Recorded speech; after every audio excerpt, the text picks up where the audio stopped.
The Nightmare Maestro invites you to embark on a harrowing journey through the twisted backroads of fear. What terrors await when the cargo you carry is something beyond comprehension? Prepare yourselves, dear listeners, for a tale that will chill you to your very core and leave you questioning the wisdom of every late-night drive.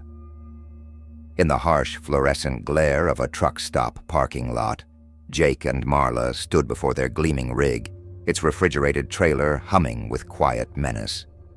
The pair had driven together for years, weathering every storm the open road could throw at them, but something about tonight's job felt different, wrong.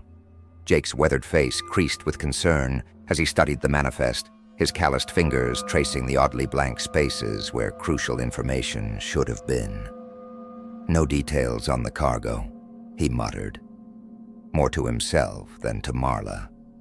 Just says, perishable goods, and an address way up in the mountains, middle of nowhere. Marla's fingers tapped an uneasy rhythm on her coffee cup, the bitter aroma doing little to settle the growing knot in her stomach. Pays triple our usual rate, she pointed out, her tone a mixture of suspicion and temptation. Gotta be something fishy about that. Maybe, Jake agreed, his voice low and gravelly from years of late nights and cigarettes. But you know as well as I do that we need the money. It's just another load, right? As they climbed into the cab, neither could shake the feeling that this night would change everything. The engine roared to life, a mechanical growl that seemed to echo their own unspoken apprehensions. You ever get the feeling, Marla said as they pulled out of the lot, that some jobs ain't worth the paycheck? Jake's only response was a grunt and a white-knuckled grip on the steering wheel. The truck's headlights cut through the gathering dusk, illuminating a road that seemed to lead straight into the heart of darkness itself. The big rig's headlights cut through the inky blackness of the Appalachian night, twin beams of light that seemed woefully inadequate against the pressing darkness. Winding mountain roads stretched endlessly before them, each curve revealing new shadows that seemed to dance and writhe at the edge of perception. Jake's knuckles whitened on the steering wheel as he navigated yet another hairpin turn. The CB radio crackled with static, the voices of other truckers fading away as they ventured deeper into the isolated wilderness. "You hear that?" he asked suddenly, breaking the tense silence that had fallen between them. Marla cocked her head, straining to listen over the rumble of the engine and the constant hiss of tires on asphalt. At first there was nothing, then so faint she almost missed it. A sound from the trailer. A scraping, a muffled thump. Probably just the load shifting, she said, not believing her own words. The lie hung heavy in the air between them. The cab fell silent once more, save for the mechanical symphony of their journey and the ever-present hum of the refrigeration unit. But now that hum seemed to carry whispers, almost words that tickled at the edge of comprehension. As the miles rolled by, marked only by the hypnotic flash of road reflectors, both Jake and Marla found their minds wandering to dark places. What exactly were they carrying? Why all the secrecy? And most troubling of all, why did it feel like the cargo was somehow aware of them? "We should have asked more questions," Marla said softly, her eyes fixed on the impenetrable wall of trees flanking the road. "This whole thing stinks worse than week-old roadkill." Jake nodded, a bead of sweat tracing a path down his temple despite the chill in the air. "Too late now," he replied, his voice tight. "We're committed, just gotta see it through." But as the night wore on, and the sounds from the trailer grew more frequent, more insistent, both of them began to wonder if they'd made a terrible mistake. The road ahead seemed to twist and writhe, as if trying to lead them astray. And with each passing mile, the feeling of being watched, of being hunted, grew stronger. Hours deep into the night, the sounds from the trailer grew impossible to ignore. What had started as occasional, easily dismissed noises had evolved into a symphony of the unsettling. Scratching, like razor-sharp claws dragging across metal, thumping, as if something massive was hurling itself against the walls of its confinement. And beneath it all, a noise that raised the hairs on the back of Jake's neck and sent shivers racing down Marla's spine. "That sounds like breathing," Marla whispered, her face pale in the eerie glow of the dashboard lights. "But not human, not anything I've ever heard before." Jake's jaw clenched, a muscle twitching beneath the stubble on his cheek. His eyes darted between the winding road ahead and the rearview mirror as if expecting to see something terrible materializing behind them. "We need to pull over," he said finally, his voice strained. "Check it out." "Are you crazy?" Marla hissed, grabbing his arm. Her nails dug into his flesh. But Jake barely noticed. What if it's human trafficking or drugs? We could be killed just for knowing. What could be worse than... Jake's question was cut short by a piercing shriek from the trailer, a sound no human throat could produce. It was high and ululating, filled with an alien hunger that set their teeth on edge and made their very souls quake. The truck swerved violently, tires squealing as Jake fought for control. Marla's scream mingled with the unholy wail from behind them as they narrowly avoided plunging off the steep embankment to their right.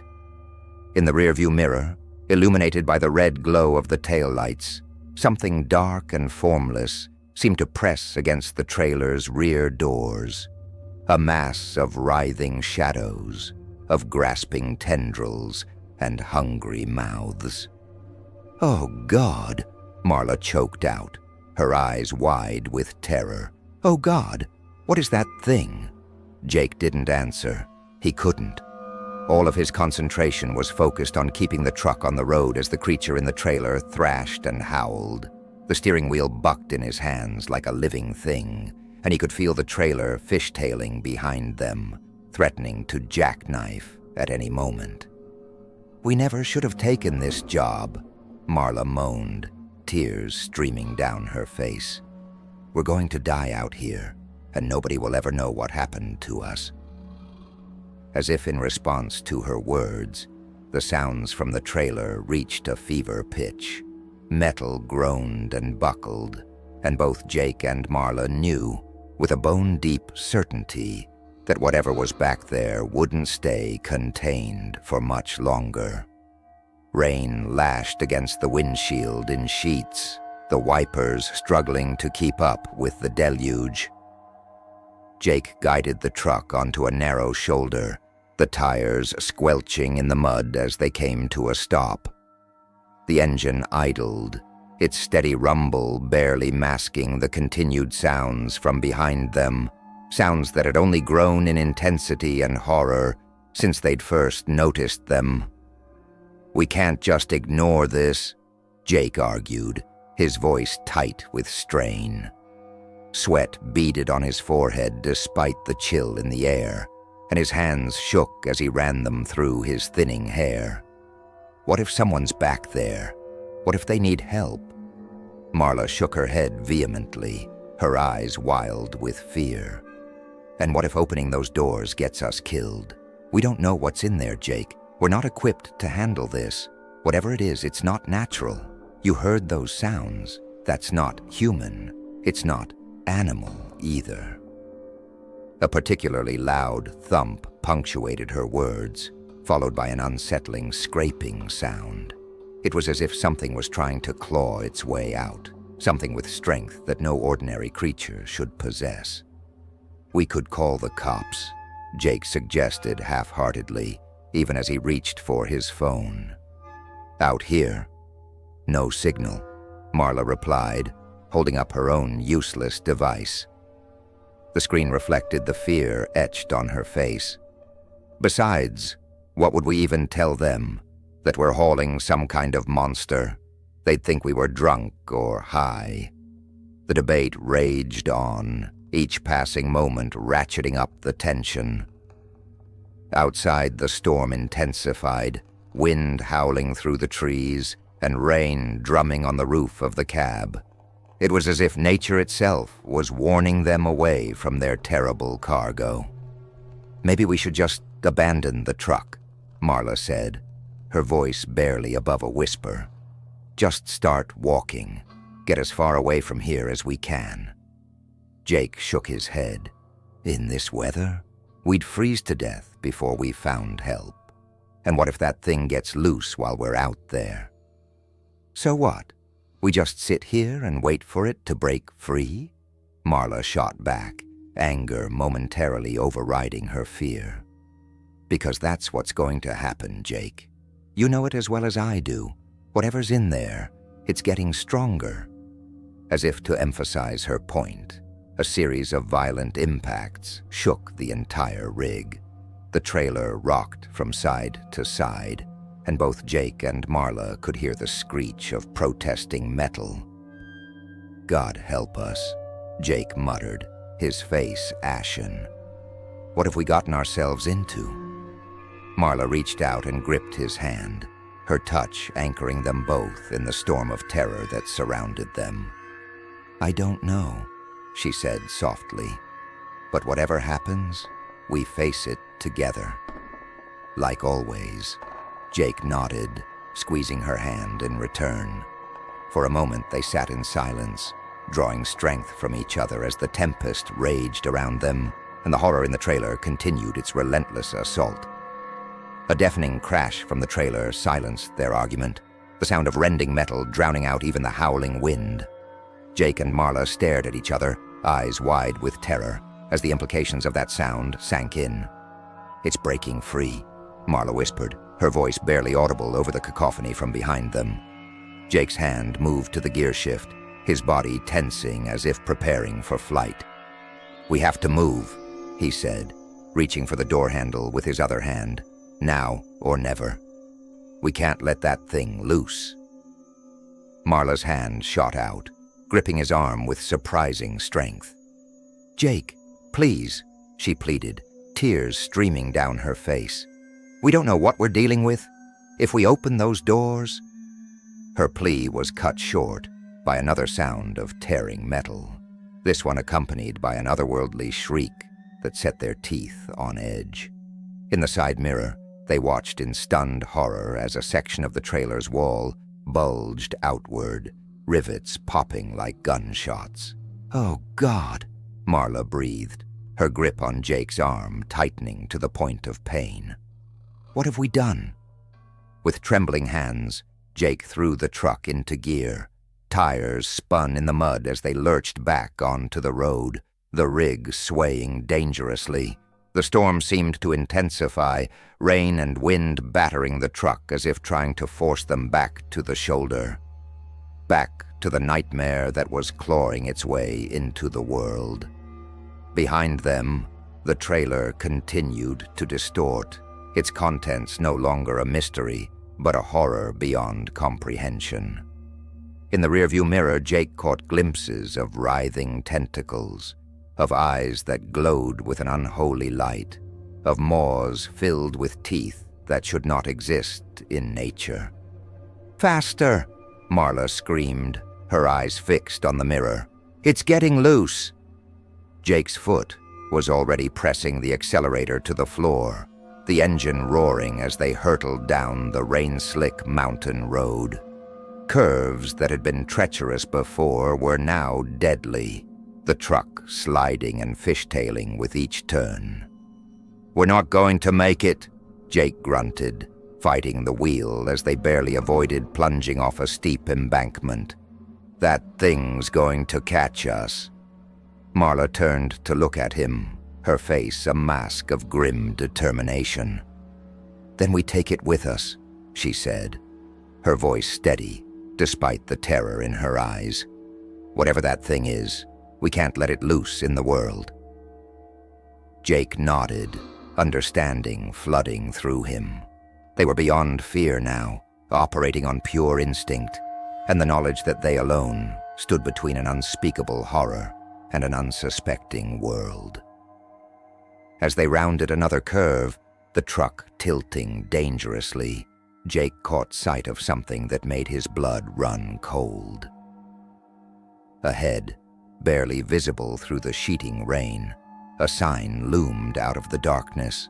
Lightning split the sky, illuminating the road ahead and the sign that made Jake's blood run cold. Bridge closed ahead. Detour. No, no, no, he muttered, frantically scanning for any sign of the promised detour. But there was nothing, just an endless stretch of mountain road with sheer drops on either side, the guardrails offering little comfort against the yawning abyss beyond. A mind-shattering roar erupted from the trailer, drowning out even the thunder that rolled across the hills. In the rearview mirror, Jake saw the rear doors explode outward, torn from their hinges by forces no earthly creature could muster. What he saw in their place defied description. A writhing mass of tentacles and eyes, of mouths filled with impossible geometries, and limbs that seemed to bend in ways that hurt to look at. "What is that thing?" Marla screamed, her composure finally shattering in the face of the cosmic horror that pursued them. Realization dawned on Jake, a terrible understanding of what they'd truly been transporting. It wasn't contraband or trafficked humans. It was something far, far worse. "It's not from here," he whispered, his voice filled with awe and terror in equal measure. "Not from anywhere we know. Maybe not even from our universe." The creature surged forward, its bulk threatening to overwhelm the cab. Marla's scream mingled with the thing's unearthly shriek as a tentacle smashed through the rear window, glass showering over them in a deadly rain. Jake stomped on the accelerator, knowing there was only one way this could end. The truck's engine roared in protest as they hurtled toward the barricade bridge, the creature's mass throwing them from side to side with each undulation of its impossible form. "I'm sorry," Jake choked out, reaching for Marla's hand. "I'm so sorry I got us into this."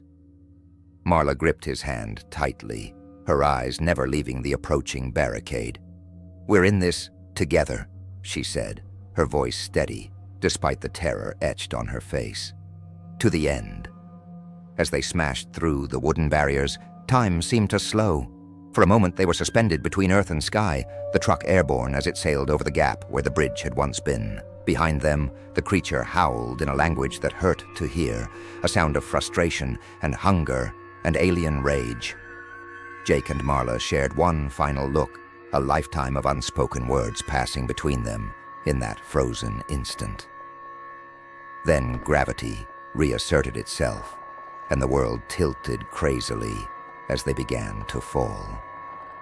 The truck plummeted toward the churning river below, the creature's inhuman shrieks mixing with the sound of twisting metal and shattering glass. Time stretched and distorted, each second feeling like an eternity, as Jake and Marla faced their inevitable doom. In those final moments, a strange calm settled over Jake. He turned to Marla, seeing in her eyes the same acceptance, the same grim satisfaction that they were, at least, denying this horror entry into the world. "We did good, didn't we?" he asked, his voice barely audible over the howling wind and the creature's unearthly wails. Marla nodded, a sad smile touching her lips. "We did. Whatever that thing is, wherever it came from, it dies with us." As the icy river rushed up to meet them, Jake and Marla clasped hands, their fingers intertwining for the last time. The impact, when it came, was both more and less violent than they had expected. There was a moment of crushing pressure, of metal screaming and glass imploding, and then darkness.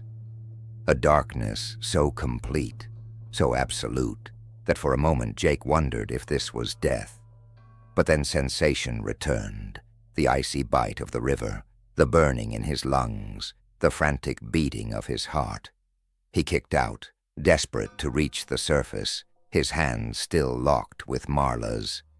Around them, the river churned with debris from the truck and other things, things that writhed and pulsed with an otherworldly light, that reached out with appendages that should not exist. Jake's head broke the surface and he gasped for air, pulling Marla up beside him. She coughed and sputtered, her grip on his hand never loosening. "We're alive," she choked out, disbelief coloring her voice. But their relief was short-lived. A roar that shook the very air around them erupted from beneath the water's surface. The creature, impossibly, had survived the fall. "Swim!"